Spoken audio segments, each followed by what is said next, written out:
On November 7, 1944, Lieutenant Chuck Yeager was flying his P-51 Mustang over Germany when something impossible happened. An aircraft without propellers zipped past him as if he were standing still, reaching speeds that defied everything he knew about aviation. In that moment, Yeager realized he was witnessing the future of aerial warfare, and the Allies were dangerously behind. Just 6 months earlier, pilots like him had scoffed at intelligence reports about German ghost planes. They dismissed these stories as Nazi fairy tales and desperate propaganda.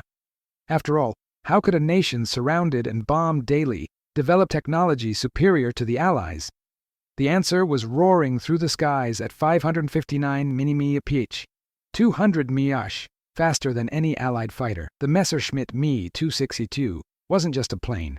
It was a revolution that would forever change Allied pilots' perception of air supremacy. This is the story of how skepticism turned to terror, and how a single German aircraft forced the Allies to completely rethink the future of military aviation. The first official mention of the Me-262 in Allied intelligence files dates back to March 1944, buried in a 3-line report: possible new enemy aircraft observed, unusual configuration, investigation required. Major James Howard, a veteran with 47 aerial victories, read the report and scribbled a note in the margin: probably another modified Focke-Wulf. No priority. This reaction wasn't the exception. It was the rule. Allied pilots had dominated European skies for 2 consecutive years. Their P-51 Mustangs, P-47 Thunderbolts, and Spitfires consistently outperformed anything the Luftwaffe could offer. Allied industrial production was at its peak. 96 out of 318 American aircraft produced in 1944 alone, compared to a meager 25,285 German ones. How could a nation with bombed factories and limited resources surprise the Allied war machine? Colonel Hub Zemke, commander of the famed 56 Fighter Group, summed up the general sentiment: the Germans are desperate. Any superweapon they claim to have is just propaganda to keep morale up. This confidence was about to be brutally tested over the skies of Germany. On July 25, 1944, Lieutenant Joseph Myers was leading a formation of 8 P-47 Thunderbolts on an escort mission over Munich when he saw something that left him speechless. "A silver aircraft without propellers zipped through our formation like a meteor," he later reported. "I thought my eyes were deceiving me." Myers wasn't alone in his confusion. That same day, 16 different Allied pilots reported similar sightings. All described the same thing: a sleek silver aircraft with swept-back wings and 2 strange engines under the wings, but no visible propellers. Captain Don Gentile, an ace with 21 victories, was more direct: either the Germans have invented something revolutionary, or we're all going crazy. The reports were immediately classified and sent for analysis. 3 days later, the official response arrived: unconfirmed sightings, possible misidentification of conventional aircraft in limited visibility conditions. Military bureaucracy had spoken, but the pilots knew what they had seen. Something was flying over German skies that shouldn't exist.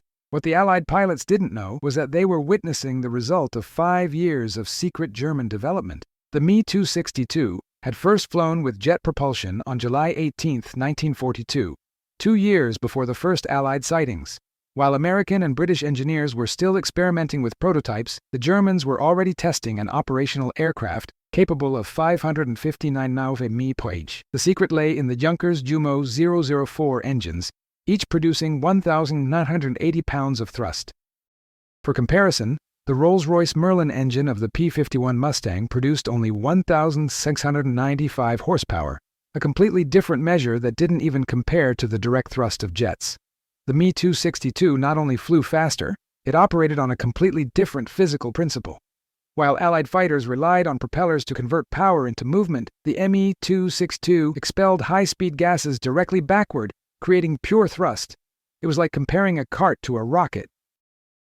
Oberst Johannes Steinhoff, a Me-262 test pilot, described the sensation: "It was like being catapulted into the future.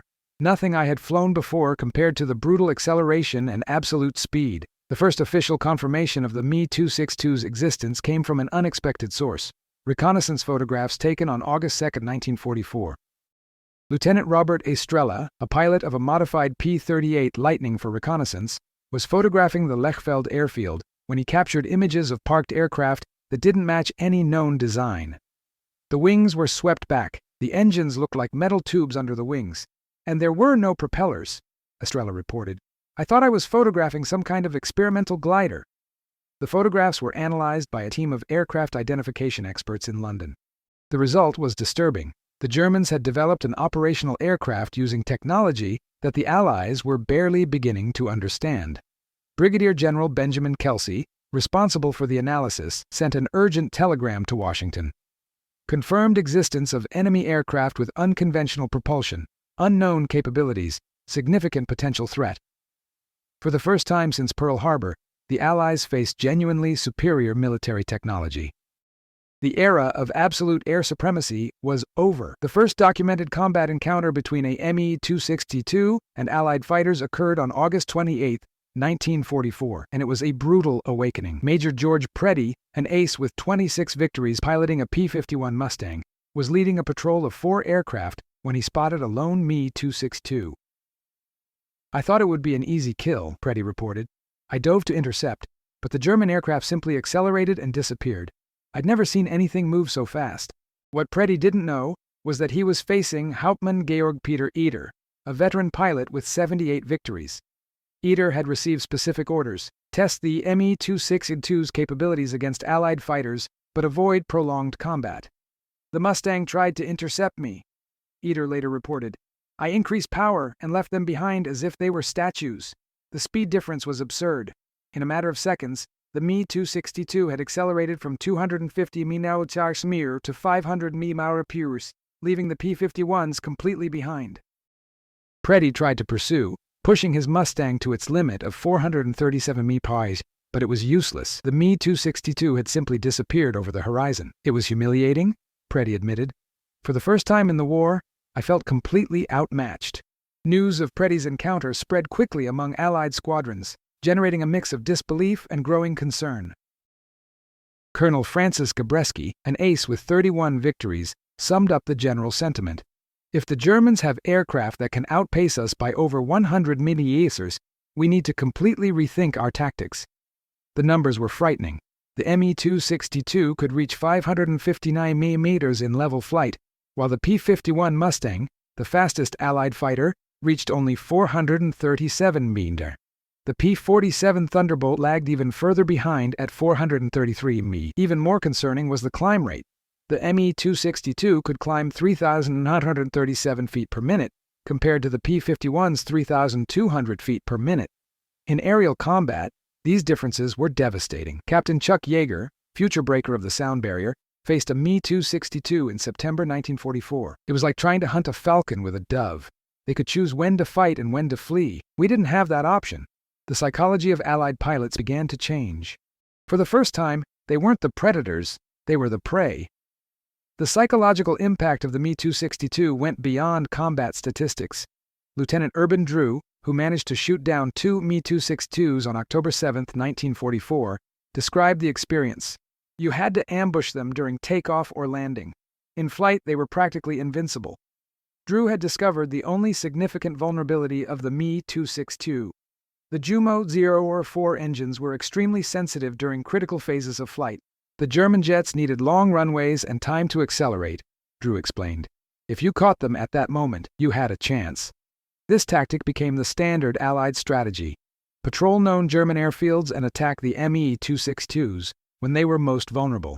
Major John Meyer, who shot down 2 Me-262s using this tactic, admitted it was the only way to deal with them. In normal aerial combat, they completely outmatched us. Even so, Allied losses increased dramatically. Between August and December 1944, Me-262s shot down 509 Allied aircraft, losing only 100 of their own. The 5-on-1 ratio in favor of the Germans was devastating for Allied morale. What most disturbed Allied commanders was the realization that they had completely underestimated German technological capability. General Karl Spaatz, commander of the U.S. Strategic Air Forces in Europe, admitted in a confidential report, "We were caught completely off guard. Our intelligence failed to identify a threat that could have changed the course of the war." The reality was even more alarming.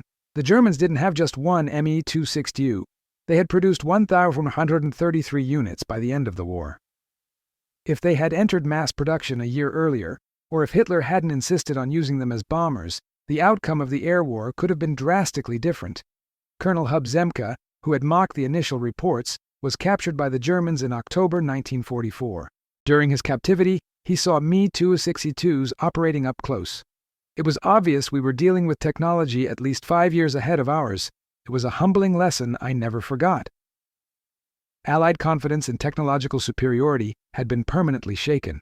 They realized that victory wasn't guaranteed by technology, but by production capacity and strategy. The legacy of the Me-262 extended far beyond World War II, fundamentally transforming global military aviation. Immediately after the war, both Americans and Soviets initiated a desperate race to capture German technology and engineers.